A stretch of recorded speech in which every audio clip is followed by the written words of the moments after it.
Hello everybody, welcome to Education Alchemists YouTube channel. Today's video is a conversation with Professor Gilly Salmon, CEO of Education Alchemist, with John Brindle, who is a learning technologist for the Management School of the University of Liverpool. Hi everyone, as Paula said, I'm Gilly Salmon. I worked with John about 3 years ago and stayed in touch, and we've done lots of stuff together since then. But I thought you'd be fascinated to know what it's like to be a learning technologist and what their role is at this point of recording. So we're just at the beginning of 2021, well into the pandemic, but with more to go. So John, would you like to just tell us what a learning technologist does and what's going on at the University of Liverpool right now? Of course. I always like to view the learning technologist job as making digital dreams kind of come true for academic and faculty. So it's all about, for me, working in partnership with faculty and academics to implement technologies for learning and teaching, and sometimes looking at integrating that technology within the curriculum as well. So actually informing some of the content a little bit, not as much, but it's about that level of partnership working really, and making things happen so that academic staff and students can really have a great learning experience using technology. As you know, through the kind of pandemic, most of my role has been supporting things like the rollout of Microsoft Teams, the rollout of a new learning management system as well, to help support and make sure that those technologies are used in a kind of holistic way to make sure that they're being used in the correct ways as well. So asking those questions a little bit and saying, why are you using this technology? So it's quite a far-reaching and widely varied role, really. So what's been your career path to bring you to this? I mean, my observation with learning technologists, at least in the UK, is because we have a professional body, the Association of Learning Technologists, and a qualification, that people have slightly better understanding of this bridging and partnership role. That may not be the case with all of our viewers across the world. So I know you've got teaching and music in your background, and tell us a bit more about that.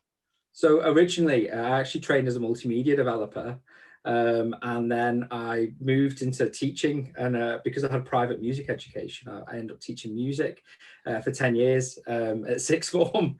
And then I went and worked as a musician. And then I found a job pulling on those multimedia skills and started working as a tele technician. And then briefly flirted with the private sector and worked in e-learning. And then came back to the University of Liverpool to work as a learning technologist. So it's quite a bumpy ride that I've had really through education, but it's always fascinated me the interplay between technology and learning, and how we can support and enhance learning through the use of technology. So I then went on to do my MSc in blended and online education as well. And I've just started my PhD this week. I've heard about the PhD on the horizon, so you're really crossing the bridge, aren't you? So, yeah. So I mean, a lot of academics I speak to say, "Oh learning technologists." They think of you as IT technicians, rather than someone who can really be a translator or a bridge between what they'd really, really like to do, particularly with the move to much more engaged but remote learning. So what's your approach to that, and what sort of methods can you use? So we used a Carpe Diem methodology to kind of really integrate that technology into the curriculum a little bit, and into the learning and teaching methodology. So we used E-tivites as well. We used that on a program that we designed together, Gilly, the Thimba program, the Thoroughbred Horse Racing Industries program. And it really helped to cement the idea that the technology could be used for really, it was about aligning, it was about getting what do they really want to achieve for the students, and how we can enable that with the technology. And we used E-tivites to kind of make that happen, and align that curriculum and to the use of technology for the learning experience. So would a really. better label be enabler rather than technologist, or learning enabler? Something. How would you describe it? I think so, because I think when we think learning technologists, we think of everything being online, but it's not always to do with online learning and teaching. There are technologies that people use in the classroom. We've been using things like Poll Everywhere, for example, in classrooms, where we'll support the pedagogic use of that. So I think it's that interplay between the pedagogy and the technology that we enable as learning technologists. We don't just solve a problem. It's not an IT problem.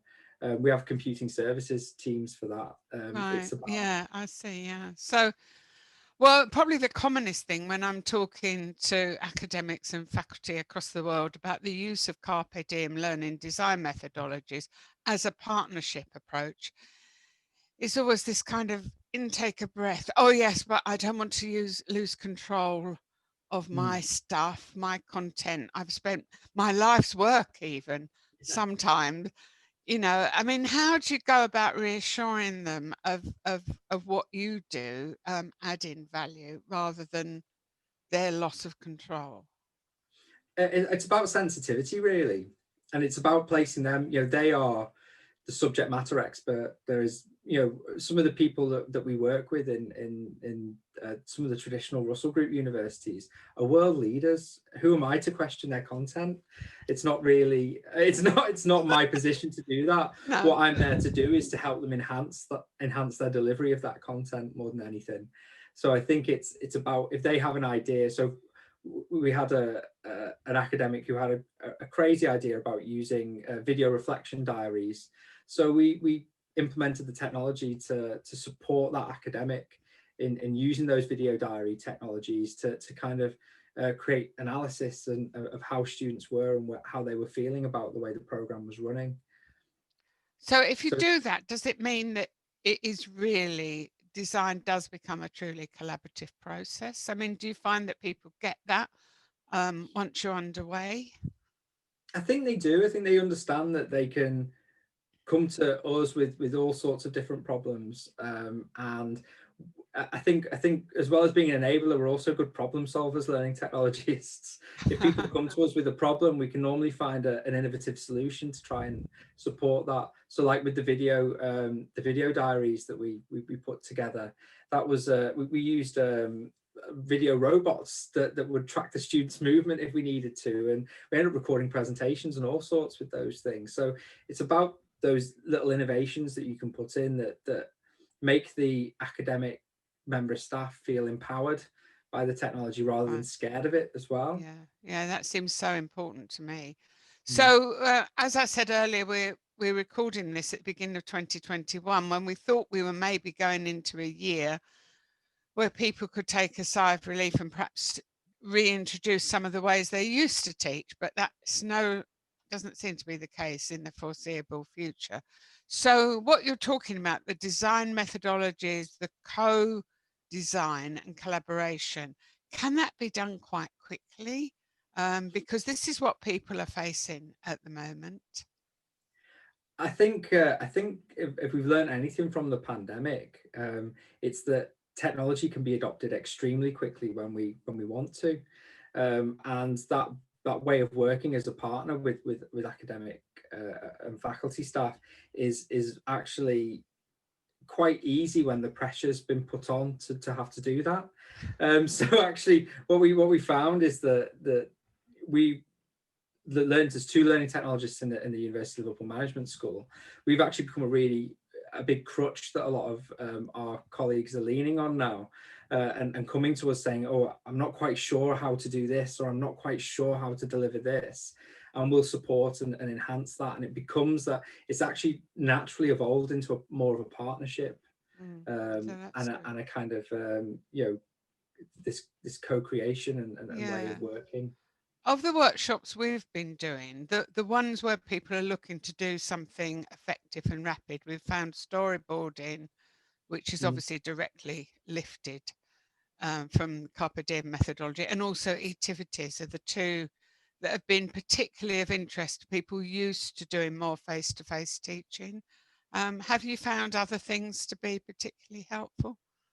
I think I think one of the most useful things that I've always come out of Carpe Diem from is the action plan. So it's knowing what you need to do by when. Really, I think for a learning technologist, particularly, when we're supporting the implementation of those technologies, having a really clear action plan at the end. So you've got your storyboard, you've got your E-tivites, but there may be things needed within those E-tivites that we're not too sure about. So having an action plan saying, actually, by this date, we need this resource. By this date, we need this technology to be working. By this date, we need this.